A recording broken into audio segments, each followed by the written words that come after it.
episode 1 of Nier Automata's anime, this could very well be anime's next masterpiece. As a huge fan of Nier, I originally was drawn in by 2B's thighs, but I stayed for the creative ways to blow up her skirt. Alright, in all seriousness, Nier Automata's story, which is by the legendary mind of Yoko Taro, has created a story that very well could be anime's next masterpiece, and for very good reasons. Nier's story is revolutionary for its medium of games, and if they're able to replicate it here in the anime, then it has the possibility of defining the next era of storytelling in anime, and I mean that. So, let's break down Nier so far, and why I think this series has insane, innate potential to be a masterpiece.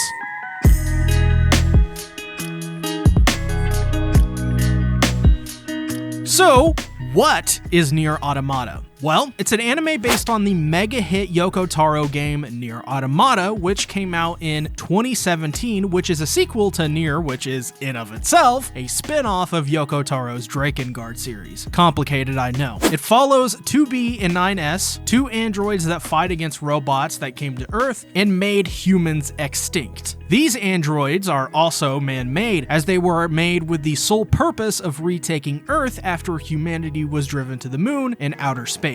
However, the games aren't really about retaking Earth, as they're more about stories in which 2B and 9S struggle with their own humanity despite their machine-like nature. 9S is always more emotional, he looks up to 2B throughout, and as we see in the first episode, maybe even sort of loves 2B. As for, well, 2B, she's sort of like a kudere type, but one that I think most will find is more like a lifelike interpretation than what you would usually get in Japanese video games and anime. All of this created what many consider to this day to be a masterpiece in storytelling, gameplay, and writing. So, the anime. Yeah, many people were very worried how they would adapt and pay homage while also being able to write a 40-hour video game into a 12-episode, 4-hour anime series. Well, they did so in ways I did not expect, and like in Yoko Taro fashion, has possibly defied the odds. First of all, we have to talk about presentation, because they're changing literally almost nothing about the game so far. Most of us who have played these games will know that episode 1 pretty much feels like a one-to-one adaptation of the first 5 or so hours of Nier's story, aka the tutorial levels. They are able to beautifully capture Yoko Taro's vision of this crucial first hours by changing pretty much nothing about it. One of the best examples I can make is the original score by Keiichi Okabe that is pretty much just lifted from the game itself. This is much like how Cyberpunk Edgerunners approached him taking all of the score from the video game and just using it for their anime. They're doing the exact same thing here with Nier's anime. And guys, that's a huge sign to us, the viewer, that they actually care about making this anime good. The score for Nier Automata is an extremely important part of the series' core identity. Think of it like comparing it to Mario's OST, or the gold and concrete aesthetics of Halo mixed with the Gregorian chant of monks over soft and orchestral tones from Marty O'Donnell. Keiichi Okabe is a massive reason for Nier's success, and the fact that they're just using the game's soundtrack shows that A1 Pictures understands Nier's source material and probably were the right studio for the job. As well, I think another huge but subtle change is that they're combining some of these routes together where it makes sense. If you're not familiar or didn't watch the last 20 seconds of the first episode, Nier Automata has different endings which are achieved through doing certain tasks. For example, this could be 2B blowing up by self-destructing when they're in space, or maybe 2B eating a fish, which is deadly to androids and ends up actually killing her. These are just two endings, and while both are really simple traditional gag endings, the point of Nier Automata isn't to necessarily beat the game, but to achieve all of its endings, because by doing so, you're unlocking more of the story. So, with this anime, they're taking routes and endings and kinda just combining them. For example, the first episode combines endings A and B to create one ending instead of two. This, in my opinion, is an absolutely phenomenal way to adapt Nier Automata because it's economical where it makes sense.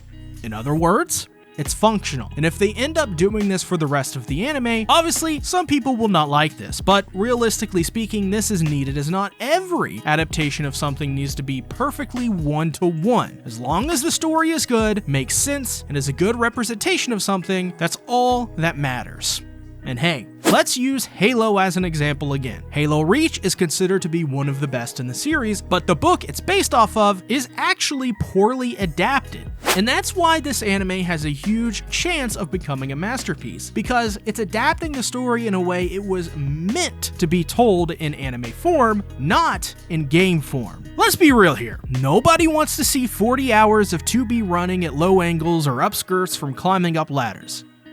Though now that I say that, maybe I should re-download Nier Automata. Choices. Though, the biggest reason for why this could be anime's next big masterpiece is because of the story itself. Yoko Taro really did create a one-of-a-kind story with the original Nier, and in this first episode, they beautifully teased so many things which made me more invested in the series as a whole. For example, they actually showed the robot dumping oil onto a dead robot, showing that it's struggling to bring it back to life. This is because, already one of the great themes of Automata, life and sentience, struggle of living, is beautifully portrayed. Even the first minutes of this episode shows that 2B is in despair, repeating a cycle of death and rebirth, constantly witnessing the person she cares about most, 9S, die in these horrible and brutal ways, only to be reset. This is shown so well in the final moments of the first episode, where after they use the black box reaction to blow up the Goliath-class robots, their consciousness is sent back to their base, except 9S only had time to upload her consciousness, so 9S is sort of a blank slate of sorts. As 9S, voiced by Falco's VA Natsuki Hane, tells 2B, voiced by Mikasa's VA Yui Ishikawa, she says, "I see," in the most emotionless way, as if she was just told something absolutely life-shattering. And well, that's because she was. The relationship with 2B and 9S is very complex already, because by episode 1 we clearly understand that while 2B is very cold in her outwardly appearance and demeanor, on the inside, she's a very caring person who is just trying to do her best within the rules and parameters of Yorha. To her, 9S is a treasure that she values oh so much, and to 9S, it seems like he just wants 2B to open up and come out of her shell. Sure, protocol dictates they are not to show emotion, which in of itself is strange, but why? Why did their creators put into place a reason for them to not feel emotion? Why, in this world, can these androids that clearly feel emotion, why are they not allowed to? Why do the robots that toil away in the factories do what they do? Is it because of some random string of data fed to them before the war? Why did the robot try to revive the other robot in a vain effort to save it? Nier Automata's anime, to me, has already captured the sheer brilliance of the game's thought-provoking and captivating writing, which is not something I expected. Sadly though, there are people out there right now trying to tear down this anime because of CGI, when in reality, who cares? I'm so tired of every CGI anime being treated like the second coming of Satan when they're missing the forest for the trees. Pay attention to the story, what they're trying to tell you with the symbolism, the motifs, and the characters. The point isn't that Nier is an anime that uses CGI. The point is that Nier Automata is a story of human nature and what that means in a world destroyed by robots. Give it a chance. If you enjoyed this video, on the left is my analysis of Cyberpunk Edgerunners and why I think it's a masterpiece, and on the right is a playlist of my best videos. Thanks for watching. Bye-bye.